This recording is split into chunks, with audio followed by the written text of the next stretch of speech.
So அந்த 80ஸோட feel நமக்கு வந்து இன்னும் மனசுக்குள்ளே இருந்துகிட்டே இருக்குது. அந்த ஏக்கம் இருந்துகிட்டே இருந்துச்சு. அந்த சினிமாவில் நம்ம வேலை செய்ய முடியாமல் போயிட்டோமேன்னு. அது வந்து மெஹந்தி சர்க்கஸில் வேலை செஞ்சப்போ அது சரியாயிடுச்சு. ஸோ அந்த ஒரு ஃபீல், அந்த மெலடி, ஒரு வித்தியாசமான ஒரு ஒரு ஒரு காதல் உணர்வுக்குள்ள ஒரு வட இந்திய பெண்ணையும் ஒரு தென்னிந்திய தமிழ்நாட்டு பையனையும் இணைக்கிற ஒரு காதல், ரொம்ப அற்புதமான ஒரு கதையை வந்து சகோதரர் ராஜமுருகன் அவர்கள் எழுதியிருக்காங்க. அதை வந்து அவரோட சகோதரர் சரவண ராஜேந்திரன் மிக பிரமாதமாக திரை வடிவமாக்கியிருக்காரு. பாட்டு பார்த்ததுக்கப்புறம், விஷுவல்ஸ்லாம் பார்த்ததுக்கப்புறம் தெரிஞ்சு ஷான்ரோட மியூசிக் எப்படி இருந்துச்சுன்னு சொல்லிட்டு வாஸ் லைக் அமேசிங்.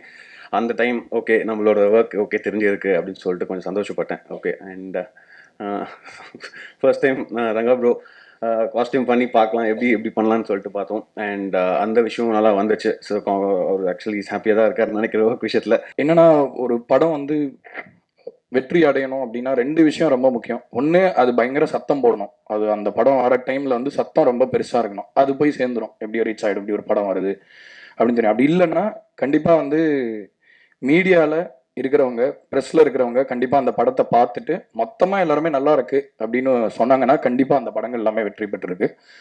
ஸோ இந்த மாதிரி நல்ல படங்கள், நல்ல கண்டென்ட் இருக்கிற, என்டர்டெயின்மெண்ட் வேல்யூ இருக்கிற ஒரு சரியான ஒரு என்ன சொல்றது, பேலன்ஸ்டான சினிமான்னு சொல்லுவோம் இல்லையா. ஒரு விஷயம் ரொம்ப ஜாஸ்தியாக இல்லாமல் எல்லாமே வந்து ரொம்ப முழுமையாக ஒரு கம்ப்ளீஷனோட தனித்தனியாக இல்லாமல் எல்லாமே ஒரு சீராக இருக்கிற மாதிரியான படங்களுக்கு ப்ரெஸ்ஸோடைய ஒப்பீனியன் வந்து ரொம்ப இம்பார்ட்டண்ட்டாக இருக்குது அந்த மாதிரி படங்கள் வெற்றி பெறதுக்கு. ஸோ இத்தனை பேரோட உழைப்பு எல்லாமே இந்த படத்துக்குள்ளே போயிருக்கு. ஸோ நீங்கள் வந்து கண்டிப்பாக சப்போர்ட் பண்ணுவீங்கன்னு எனக்கு நல்ல நம்பிக்கை இருக்குது. ஸோ ரொம்ப ரொம்ப சந்தோஷமான எக்ஸ்பீரியன்ஸ். இது வந்து என் வாழ்க்கையில் நான் பண்ணதில் one of my best works அப்படின்னு நான் நினைக்கிறேன். ஜனங்களும் அதை அப்படி எடுத்துப்பாங்கன்னு நம்புகிறேன். தேங்க்யூ. இளையராஜாவை பற்றின நினைவுகளை மீட்டெடுப்பதற்கு அப்படியான ஒரு மென்மையான இசையை இந்த தலைமுறையில் தரக்கூடிய தகுதி வாய்ந்த இசையமைப்பாளர் என்று இந்த மேடையில் நான் ஷான் ரோல்டனை சொல்ல கடமைப்பட்டிருக்கிறேன். ஏன்னா இந்த படத்துடைய பின்னணி இசையாக இருக்கட்டும் அல்லது பாடல்களாகட்டும், அதை நாங்கள் பணியாற்றுகிற பொழுதே நான் வந்து நிறைய சாதாரணமாக கேட்கும்போது ரொம்ப எளிமையாக இருக்கும். இளையராஜாவின் இசை என்பது எளிமையான இசை மாதிரி ஒரு தோற்றமாக இருக்குமே தவிர அது ரொம்பவும் இசை நுட்பங்கள் சாய்ந்த அதிகமான சாகித்யங்களுடைய இசை என்பதை வந்து இசை வல்லுநர்களால் சொல்லப்பட்டிருக்கிறது. அந்த மாதிரி தான் வந்து ஷானுடைய ஒரு மெட்டு வரும்பொழுதே வந்து என்னென்னா, மெட்டு இயல்பிலேயே சில வார்த்தைகளை தாங்கிய ஒரு விஷயமா இருக்கும். ரொம்ப கவனமாக எழுத வேண்டியது என்னென்னா, இளையராஜாவுக்கு நான் பாட்டு எழுதுகிற பொழுதும் சரி, ஷானுக்கு பாட்டு எழுதுகிற பொழுதும் ரொம்ப கவனத்தோடு எழுதுவேன். என்ன காரணம்னா, அவர்கள் ஏற்கனவே பாடலாசிரியர்களாகவும் கவிஞராகவும் இருப்பாங்க.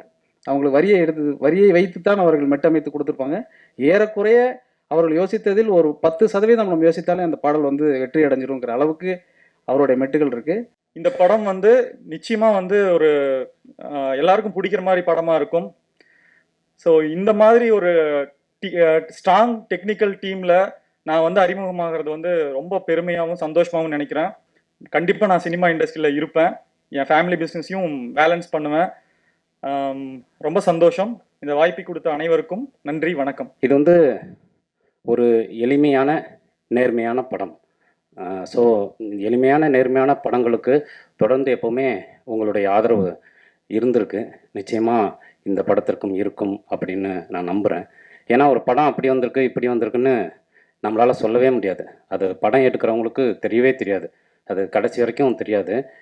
அதை தேட்டரில் பார்த்து தான் சொல்ல முடியும். பட் இந்த படத்து மேலே எனக்கு நம்பிக்கை வந்தது அப்படிங்கிறது ஞானவேல் சாரும் சக்தி சாரும் படம் பார்த்துட்டு நல்லாயிருக்கு அப்படின்னு சொன்னப்போ தான். ஒரு காதல் படம், சிம்பிளான ஒரு காதல் படம், அவ்வளோதான். ஸோ ஒரு காதலை லைவாக வந்து உங்கள்கிட்ட சேர்ப்பதற்கான ஒரு முயற்சியாக இருக்குது. இந்த படத்துடைய பேக்ட்ராப் வந்து இந்த படத்தை கொஞ்சம் புதுசாக ஆக்கும் அப்படின்னு நான் நினைக்கிறேன். ஒரு சர்க்கஸு, ஒரு 90ஸோட ஒரு மியூசிக்கலான ஒரு விஷயம் பேக்ட்ராப்பு. ஸோ அது கொஞ்சம் ஃப்ரெஷ்ஷாக இருக்கும். கொடைக்கானல் அதெல்லாம் இருக்கும்னு நினைக்கிறேன். இந்த படத்தில் என்னுடைய பேர் இருக்குது, ஆனால் கதை வசனம் எல்லாம் நானும் அண்ணனும் சேர்ந்து பண்ணது தான். இது முழுக்க அண்ணனுடைய உழைப்பு. ஸோ அந்த உழைப்புக்கான வெற்றி கிடைக்கும் அப்படின்னு நம்புகிறேன். அதை கிடைக்க வைப்பதற்கு உங்களுடைய ஆதரவை கேட்டுக்கிறேன். நன்றி. அதாவது இந்த ஆர்ட் ஃபிலிம்ஸை ரசிக்கணும் அப்படின்னா அதுக்கு ஒரு தனி கண்ணு வேணும். அவங்க வந்து அதை பயங்கரமாக ரசிக்கிறதுக்கு அப்படிலாம் இல்லாமல் ஒரு சாமானியன் நல்ல காதலை நல்ல என்டர்டெய்னிங்காக என்கேஜிங்காக ரசிக்கிற மாதிரி கொடுத்துருக்காங்க மெஹந்தி சர்க்கஸில். ஸோ குழந்தைகளுக்கு முழுவதுமா 2 மணி நேரம்னா 2 மணி நேரமும் என்கேஜ் பண்ணக்கூடிய ஒரு விஷயம் அப்படின்னா அது சர்க்கஸாக மட்டும்தான் இருக்கும். அதை தாண்டி தினம் அவங்களுடைய உயிரை பணையம் வச்சு மக்களை என்டர்டெயின் பண்ண ஒரு கலை. அந்த கலை இப்போ இருக்கா அப்படின்னா கிட்டத்தட்ட அதோடைய அழிவு பாதையில இருக்கும் பொழுது அதனுடைய அழிவுக்கு காரணமான சில ஊடகங்கள்ல ஒண்ணு சினிமாவும் அப்படின்றப்ப இந்த சினிமா மூலமா மறுபடியும் சர்க்கஸ்க்கே ஒரு முகவரி கொடுக்கக்கூடிய படமா மெஹந்தி சர்க்கஸ் வந்திருக்கு அப்படின்னு சொல்லலாம். இந்த சர்க்கஸ் ஒரு பக்கம் இருக்கு, உங்களுக்கு தெரியும் வெளியில நிறைய சர்க்கஸ் போயிட்டு இருக்கு, மேடை போட்டு வேன்ல வந்து பிரஸுக்கு பேட்டி கொடுத்து இந்த மாதிரியான சர்க்கஸ்களும் ஒரு பக்கம் போயிட்டு இருக்கு. ஸோ டைரக்டர் சார் சொன்னாரு அந்த சர்க்கஸ்லாம் 18 முடிஞ்சிருது, நம்ம சர்க்கஸ் 19 தொடங்குது அப்படின்னு சொல்லி. நான் வந்து ஏன் சம்பந்தமே இல்லாம இந்த மேடையில அரசியலை இன்க்ளூட் பண்ணி பேசுறேன்னா என் கேரக்டர் எப்படி அந்த ஒத்த வெடி அப்படின்ற கேரக்டர் 90s அரசியல் 90sல இருக்கக்கூடிய விஷயங்கள் சுத்தி நடக்கிறது எல்லாத்தையும் படப்படன்னு பேசக்கூடிய ஒரு கேரக்டர். அது அதோட மீட்டர்ல பேசும். ஸோ அதை தான் எனக்கு அமைச்சு கொடுத்துருக்காரு. ஸோ படம் ஃபுல்லா காமெடியன் அப்படின்னு இல்லாம ஒரு சப்போர்ட்டிங் கேரக்டராகவே டிராவல் ஆகுறேன். ஒட்டுமொத்தமாக ஒரு நல்ல படம் கொடுத்துருக்க சந்தோஷம். நன்றி, வணக்கம், மீண்டும் சந்திப்போம். தேங்க்யூ.